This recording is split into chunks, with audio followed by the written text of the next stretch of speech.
Welcome to Pillow Talk Dreams, where every night becomes a story and every story leads you to peace. If you love calm voices, gentle journeys, and stories that help you drift into dreams, then don't forget to subscribe and let your nights be a little softer. Now close your eyes and let the story begin.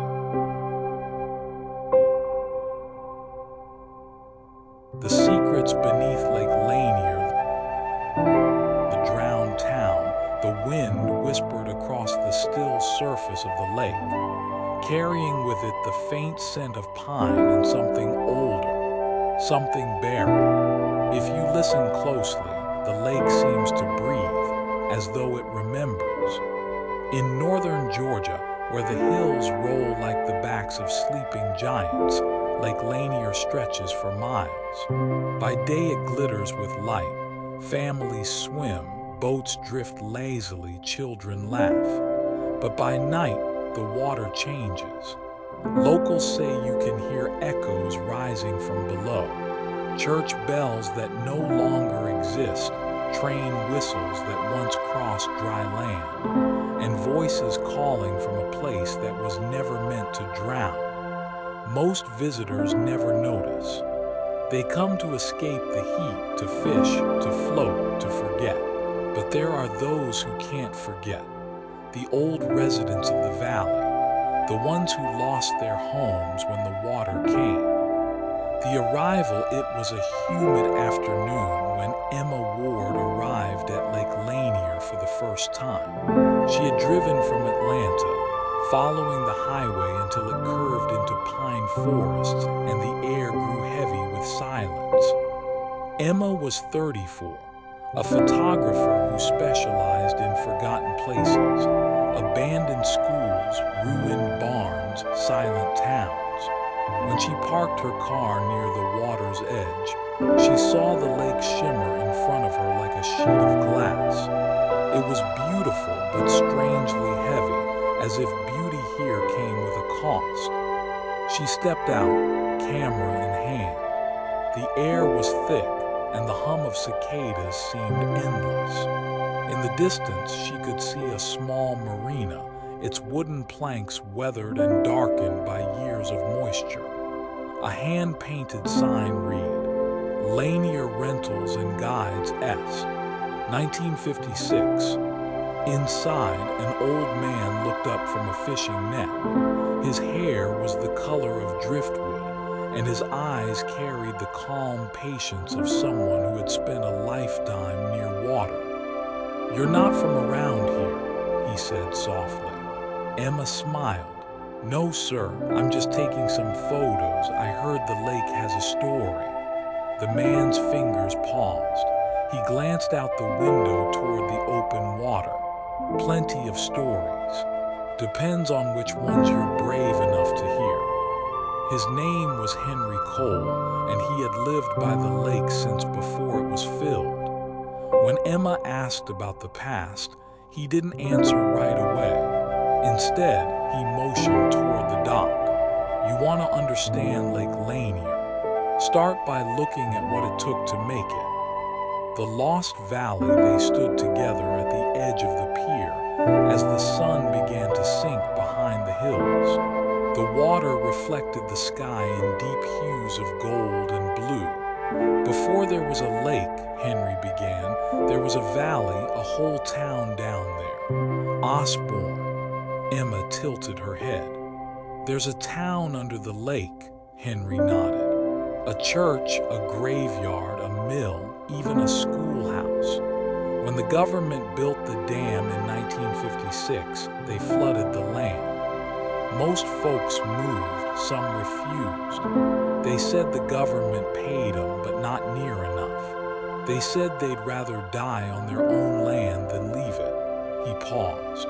"Some of them did." The last line hung in the air like a ripple spreading across the water. Emma raised her camera and took a picture of the setting sun. Through her lens, she thought she saw something. shadows moving just beneath the surface as though the lake was restless. When she lowered the camera, the water was calm again. A room beneath that night, Emma checked into a small lakeside cabin. The owner, a woman named Clara, handed her the key with a gentle smile. "Don't go swimming after dark," she said quietly. "The lake gets strange then." Inside the cabin, everything smelled faintly of cedar and rain. Emma unpacked her gear, opened her notebook, and wrote, "Lake Lanier, created 1956. Flooded towns, Osborne, Murrayville, New Bridge. Multiple drownings each year. Locals claim hauntings. Must document firsthand." She lay down, letting the sound of distant waves fill the silence. The rhythm of water against wood was slow and steady, like a heartbeat. Sometime after midnight, she woke. The moonlight poured across the room, pale and shimmering. Outside, the lake was perfectly still, but then she heard it softly, like a voice just beyond hearing. A woman's hum, low and sorrowful, floating across the water. Emma rose and stepped onto the porch.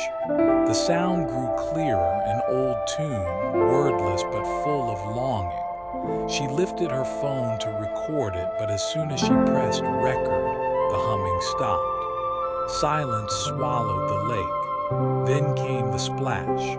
Something or someone had broken the water's surface. She scanned the shoreline, but nothing moved except ripples spreading outward, slow and circular. Emma's pulse quickened. "Probably a fish," she whispered. But somewhere deep inside, she felt the lake watching her back. The church bell at dawn, fog rolled across the water like a living thing. Emma returned to the pier, camera ready. Henry was already there, leaning on his cane, looking out over the lake. "You hear anything last night?" he asked. Emma hesitated. "I thought I heard humming." Henry gave a small nod. "The Lady of Osborne, they say she still sings when the moon's right." "Who was she?" "No one knows for sure," he said. "Some say she lost her child when the waters rose. Some say she drowned herself trying to find him. But every few months, someone swears they see her by the old church steeple, just under the surface when the light hits right." Emma frowned. "There's a church steeple still standing down there," Henry nodded again. "Sometimes the bell rings when no one's around. You'll hear it if you stay long enough." As if summoned by the words, a faint metallic chime echoed across the fog. Emma froze. Once, twice, a soft tolling deep under the water. Henry didn't react. "That's her bell, reminding us what we buried." The photograph later that afternoon, Emma rented a small boat. She drifted slowly across the center of the lake, the water like black glass beneath her. Her camera clicked softly, catching the way sunlight bent into silver beneath the surface. Then she saw it. Through the lens, a pale shape beneath the water, square, structured, impossibly geometric. She adjusted her focus, zoomed in. It was a roof, old and covered with silk, and rising from it across the church, her breath caught. She took several photos, heart racing. But when she looked away from the viewfinder, the outline was gone, vanished into dark water. She blinked, confused. Back at the cabin, she uploaded her pictures to the laptop. Most were ordinary trees, sunlight, waves. But one photo stopped her cold. In the reflection of the lake, just beside the roofline, was a face. A woman's face, pale, serene, eyes open, hair drifting like waterweed. Emma's hands trembled. She checked the metadata. The image was real. No editing, no trick of light. The whisper beneath that night, rain swept over the valley. Thunder rolled across the hills, echoing like voices calling from far away. Emma sat by the window, watching lightning flicker over the lake. Each flash lit up the water in ghostly white, and for a heartbeat she thought she saw shapes moving below, like figures walking through submerged streets. She whispered to herself, "It's just imagination." But the lake didn't seem to agree. The next morning, she found Henry waiting on her porch. He carried an old wooden box, scarred and water-stained. "Found this years ago," he said, setting it on the table. "Washed up after a storm. Belonged to the Osborne Church, far as I can tell." Inside was a rusted pocket watch, a small photograph of a woman holding a child, and a piece of cloth embroidered with initials. Emma felt her chest tighten. Who was she? Henry looked out toward the lake. Nobody remembers, but sometimes things don't want to be forgotten. The dream that night, Emma dreamed she was underwater. Light filtered through in soft ribbons, touching old rooftops and fences. She walked through the drowned town, barefoot, her steps stirring clouds of silt. A church bell tolled somewhere behind her, slow and mournful. She turned, and in the doorway of the church stood a woman in white, her hair flowing like the lake itself. The woman lifted her hand and pointed upward, toward the surface. When Emma looked up, she saw her own reflection staring back, reaching down. Then the water filled her lungs and she woke gasping. Outside, the lake was calm again. Only the sound of rain remained. The pull of the past days passed. Emma kept photographing, exploring, documenting everything. Locals told her stories, boats overturning in calm weather, swimmers feeling unseen hands pulling them down, divers hearing voices on their radios. Each story was different, but they all carried the same weight. The lake wanted to be remembered. When she developed her last roll of film, she noticed something strange. In every picture taken near the water, the same faint outline appeared behind her subjects. A woman's shadow, just barely visible. Emma felt both awe and unease. Maybe the drowned valley wasn't gone. Maybe it was waiting. She wrote one final note in her journal that night. "Tomorrow I'll dive. I need to see the town with my own eyes." The lake outside her window shimmered beneath the moon, silent and endless. And somewhere far below, a bell began to ring. Morning came pale and silver. Mist lay low over the lake like a dream that refused to fade. Emma stood at the end of the pier, wetsuit folded over one arm, camera sealed inside a waterproof case. The air was still, even the birds seemed hesitant to speak. Henry arrived carrying an oxygen tank that looked older than both of them. "You sure about this?" he asked quietly. Emma nodded. "I have to see it. The church, the houses, the truth," Henry sighed. "The truth down there isn't like the truth up here." But he helped her strap on the tank anyway. Beneath the mirror, Emma eased into the water. It was warmer than she expected, heavy with silt and memory. As she sank, sunlight fractured above her head, breaking into trembling ribbons of gold. The deeper she went, the dimmer the world became, until only green shadows surrounded her. At 20 feet, she saw the first outline. The roof of a barn, its shingles furred with moss. Old fences stretched into the gloom like ribs. A mailbox leaned sideways, its flag still raised. She hovered, heartbeat steady, letting her flashlight drift across the forgotten town. The light caught a sign half buried in mud. Osborne Mill Ard. It was real. All of it was real. She took pictures slowly, rhythmically, the shutter sound muffled by water. Each click felt like an echo through time. Then she heard it, faint, metallic, far below a single bell. Not imagination this time. She could feel the vibration in her chest. She turned toward the sound. The church. The church below it rose out of the murk like a ghost ship. Wooden steeple broken, doors yawning wide. Her light swept across warped pews and a pulpit eaten by decay. Something glimmered near the altar, a silver locket tangled in weeds. Emma reached for it. As her fingers brushed the chain, a current pulsed through the room.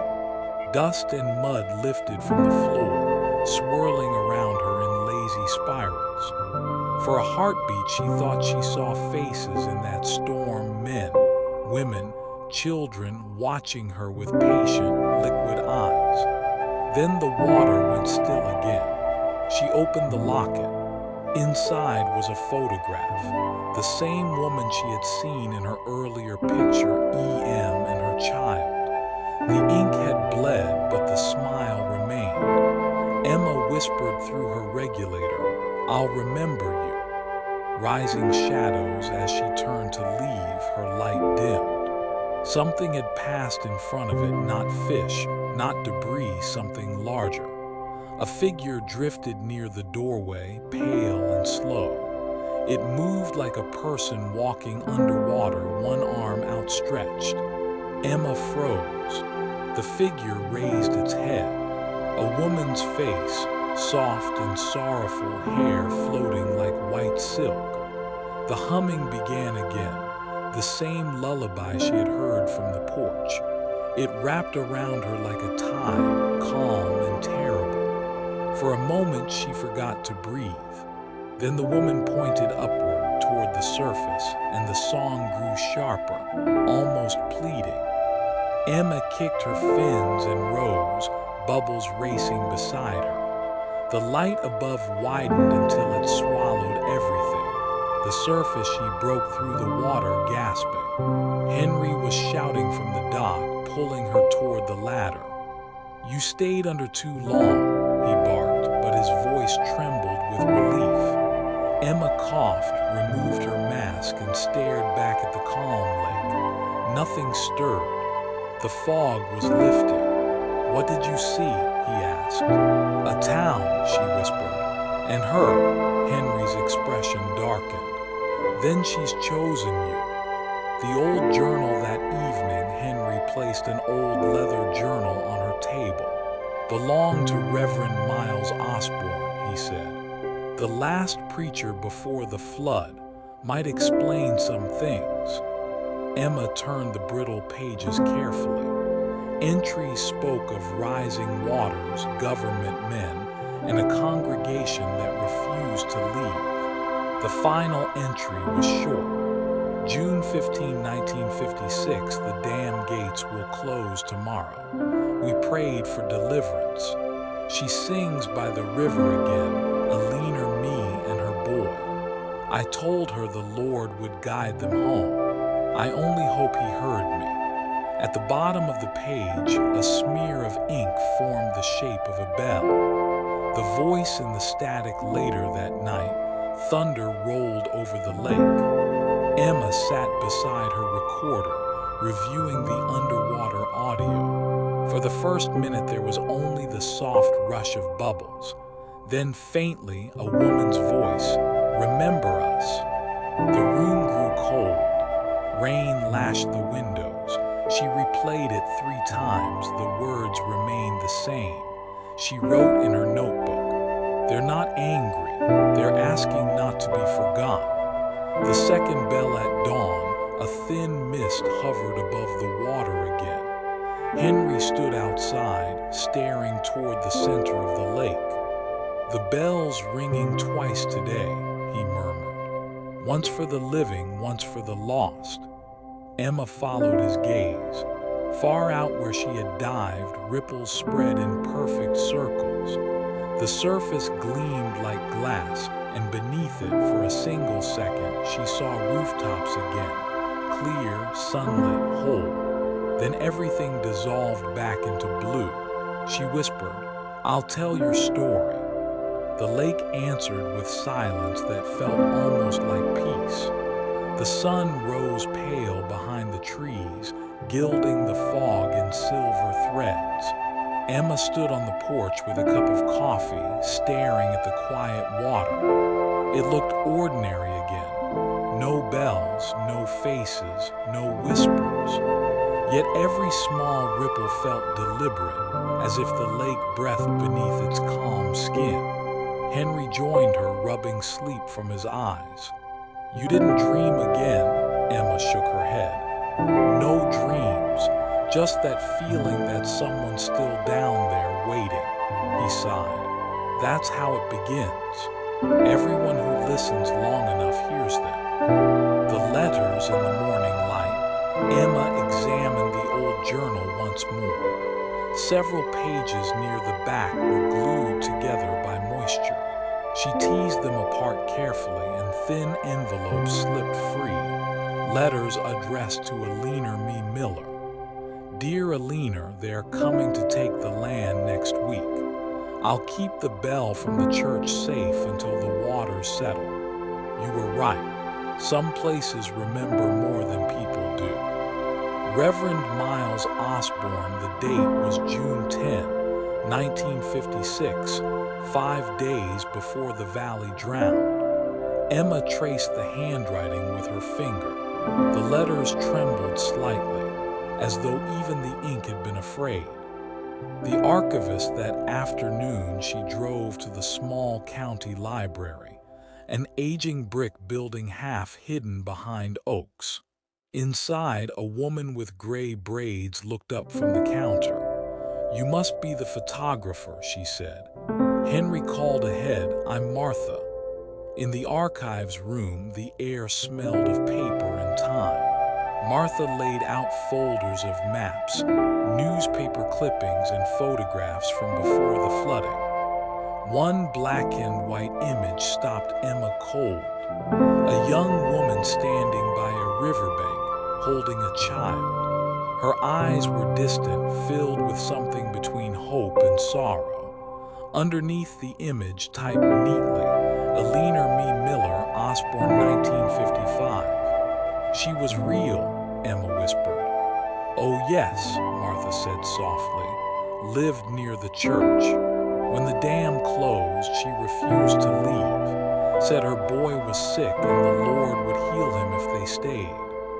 "What happened to them?" "No one ever found their bodies." The wind over the water back at the cabin. Dusk painted the sky in shades of rose and steel. Emma pinned the photo of Alina above her desk beside a map of the lake. A faint breeze slipped through the open window, rustling the papers. For a moment the wind sounded like words. She leaned closer, heart slow and steady. A single phrase formed out of the whisper, "Find the bell." Then the wind was gone. The forgotten divers later, Henry returned carrying a weathered newspaper wrapped in twine. "Found this in the attic," he said. "Might interest you." The headline read, "Diver Lost in Lanier Search, July 1957.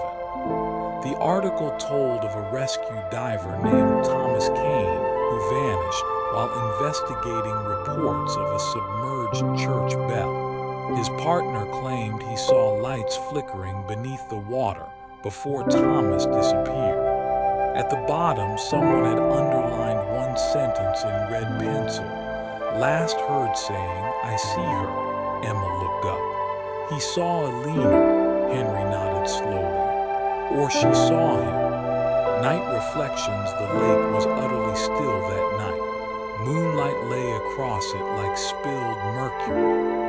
Emma set her recorder on the railing and spoke quietly, her voice almost a whisper. July 1957, a diver disappears. June 1956, a mother and child vanish. The bell is still missing, I think the lake keeps it. She paused, listening to the soft lap of waves.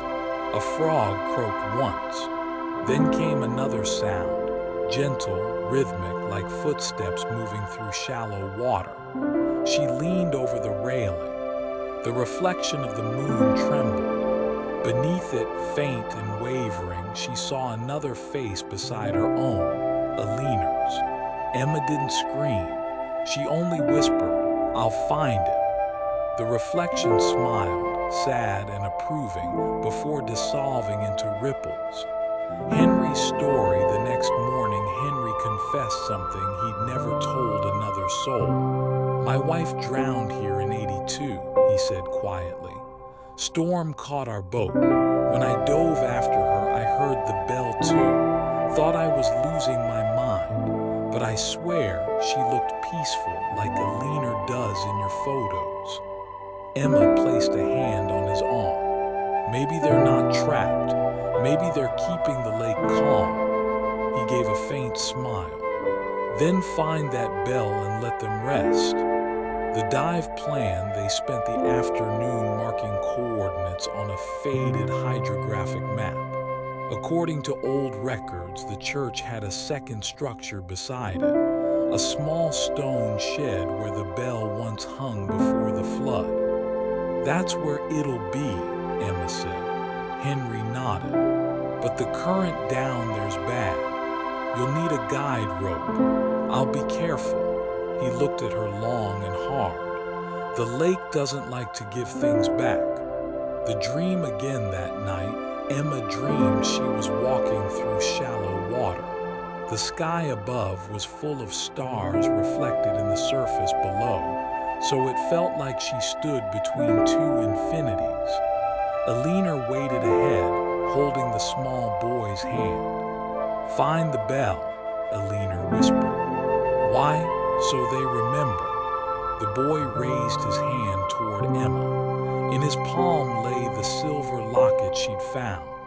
It opened itself, and inside, instead of the photograph, was a tiny bell, perfect, unbroken. Emma woke with tears on her face, and the sound of distant chimes fading into dawn. The promise as morning light touched the lake. Emma stood by the dock with Henry.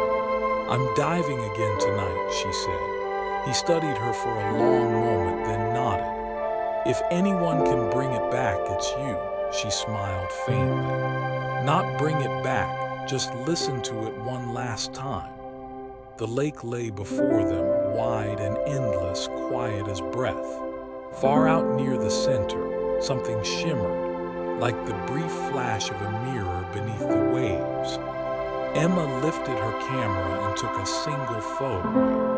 Through the lens, she thought she saw rooftops again, whole and golden under sunlight, and a woman in white standing beside a bell tower. When she lowered the camera, only the water remained.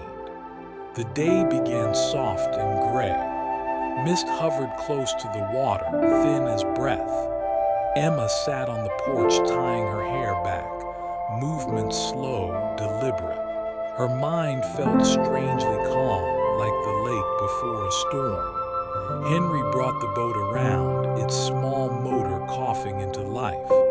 "This time you stay close to the rope," he said. "I promise." He handed her a tiny brass compass.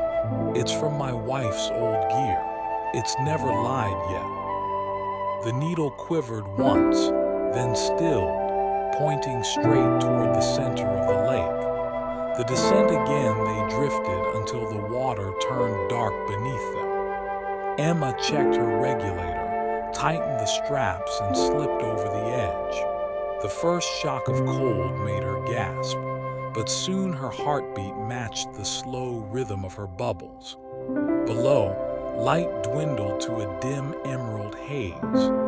The guide rope ran down like a pale thread, disappearing into green dusk.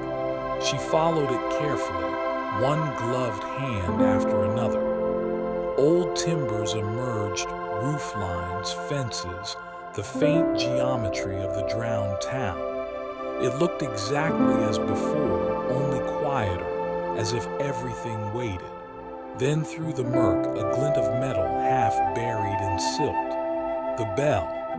The bell, it was larger than she'd imagined, copper turned dark with time, its clapper still intact.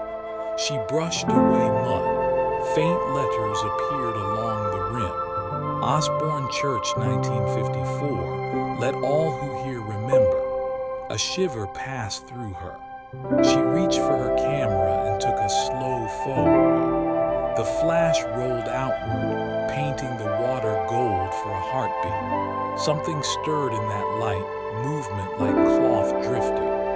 Then came a vibration, low and resonant.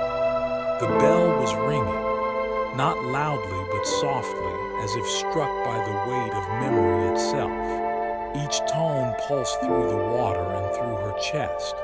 When she looked up, Lanier was there. The silent choir, dozens of shapes gathered behind her. Men, women, children, faces serene, eyes open. They didn't reach for her. They only listened, surrounding the bell as its song deepened.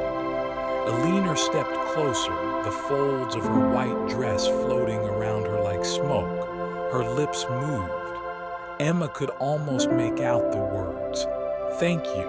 Emma's vision blurred. Tears floated upward as tiny silver spheres.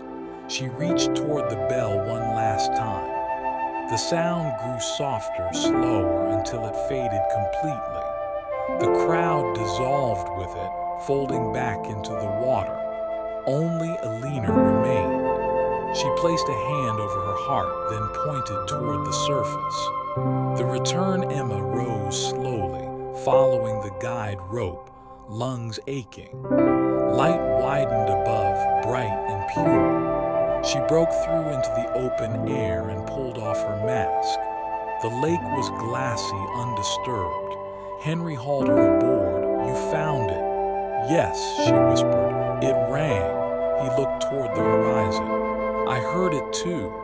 They sat in silence, the boat rocking gently. Then Henry smiled faintly. "The air feels lighter. Maybe it's done." Emma nodded. For the first time since she'd arrived, the lake looked peaceful, not empty, but whole. The photograph back at the cabin, she dried her equipment and uploaded the final images. On the screen, the bell shone faintly, surrounded by drifting light. No ghosts, no faces, only clarity. Yet in one frame behind the bell, faint as breath, a woman's silhouette bowed her head. Emma saved the file under a single name, Lanier. The evening calm at dusk, she and Henry sat by the shore. Fireflies blinked among the reeds, frogs called from the distance. "Will you tell people?" he asked. "Yes, but gently. Some truths are meant to be whispered." He chuckled. "That's the best kind." The lake lapped softly at the stones. When the wind shifted, Emma thought she heard one last chime, distant, peaceful, fading into night. The final entry later in her notebook, she wrote, "The bell still rests below, but its weight is lighter now. The voices have quieted. Maybe remembering was enough. The lake sleeps again." She closed the book, set it beside the window, and watched moonlight ripple across the surface of Lake Lanier. Somewhere beneath, the town of Osborne lay dreaming, silent, forgiven, remembered. The morning after the dive arrived soft and clear, a thin veil of silver mist resting over the water. Emma stood on the dock with a mug of coffee in her hands, the gentle ripples reflecting the pale light of dawn. The lake seemed still, almost grateful, as if it had exhaled something heavy in the night. Henry joined her quietly. "Did you sleep?" "A little," she said, watching the steam rise. "But the lake kept calling in my dreams." He smiled faintly. "That's how it starts. The ones who listen always hear more than they expect."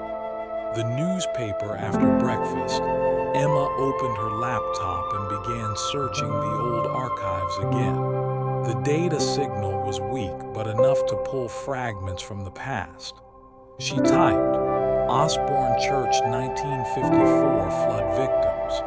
An image loaded slowly, a newspaper clipping yellowed with age. The headline read, Entire town submerged to create new reservoir. Residents forced to leave homes. Below it, a photograph showed a group of families standing in front of the church, the same bell she had touched still hanging proudly in the tower. In the back row, she saw a young woman with bright eyes and a simple white dress. Eleanor. The caption beneath read, Eleanor May Osborne, last to leave her family's land before the flooding. Emma scrolled further. A brief note added, almost as an afterthought. Body never recovered after construction accident. Believed to be lost beneath the rising waters. The words sat heavy on the screen. The museum later that afternoon, Emma drove to the small town museum on the northern edge of the lake. The building was quiet, the air inside cool and dry. Dusty glass cases lined the walls, filled with fragments, old tools, photographs, rusted signs from the drowned towns. An elderly woman sat behind the counter, knitting slowly. She looked up with kind but sharp eyes. You must be the diver, she said before Emma even introduced herself. How did you know? Word travels fast near the water.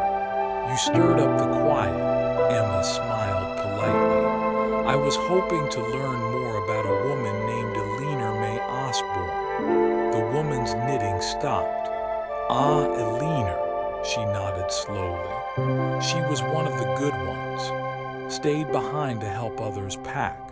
When the dam gates closed, some say she never left. Do you believe that? The woman folded her hands. Belief is strange here. Some things we know by heart before proof ever shows up. She motioned toward a framed photograph near the back. It showed a faded image of the church before it was torn down. There, the woman whispered. That's the bell you found, isn't it? Emma nodded. It rang again. The woman's eyes softened. Then she's finally at rest. The quiet days over the next few days, Emma stayed near the cabin, recording notes, editing footage, and listening to the slow rhythm of the lake. Each night the air grew warmer, and the smell of pine drifted through her open window. She dreamed of the bell's soft ringing, not as a warning now, but as a lullaby. Henry stopped by one evening carrying an old envelope. Found this in my attic, he said. Thought you might want it. Inside were black and white photographs of the town before it was flooded. Children playing, the general store, and the church standing tall on a hill. On the back of one picture in careful handwriting was a single line, When the water comes, remember us kindly. Emma traced the words with her finger. She wrote this, she whispered. Henry nodded. Maybe she knew someone would come one day to listen. The local festival, a week later, the nearby town held its annual Lanier Days, a small lakeside festival meant to celebrate the region's history. Emma walked among the stalls quietly, hearing laughter, music, the smell of grilled corn and pine smoke. It was a scene of life, bright and noisy and warm. At one booth, a local historian displayed old maps of the lake before it was filled. She pointed out the outlines of Osborne, still faintly visible beneath the grid of modern roads. People think it's gone, she said, but the land remembers. As night fell, fireworks reflected across the surface of the lake. The ripples carried red and gold light far into the dark. Emma watched them fade and thought of the people who once called that water home. The calm returned later that night. Back at the cabin, Emma sat by the window with her recorder. She spoke softly. "It's been 12 days since the dive. The air feels different now, cleaner. I think whatever waited below isn't angry anymore. Maybe it never was. Maybe it only wanted to be remembered." Outside, the wind brushed the water like a sigh. A soft chime drifted across the shore. It could have been the bell, or maybe, Emma thought, it was only the lake breathing. She smiled, turned off the recorder, and whispered, "Good night, Alina." The moonlight shimmered once across the water's surface and was gone. Emma spent her last morning packing the cabin. Sunlight filtered through the blinds in thin gold ribbons. The lake lay glassy outside, patient and calm, as if it were waiting to see her off. Henry came by to help load her car. "Strange, isn't it?" he said, tightening a rope over the last crate. "When you first arrived, the air felt heavy. Now it feels clean." She nodded. "Maybe peace has weight, too." Before leaving, she took one final walk down the dock. A heron stood at the far end, still and gray. Beneath its reflection, something glimmered faintly, like sunlight flashing from deep below. She knelt, peering into the water. For a heartbeat, she thought she saw rooftops again, then only blue depth. That night, rain began to fall, a slow, rhythmic drizzle that turned the surface into shifting silver. The lake's voice returned, gentle and low. "Remember us kindly," Emma smiled. "Always."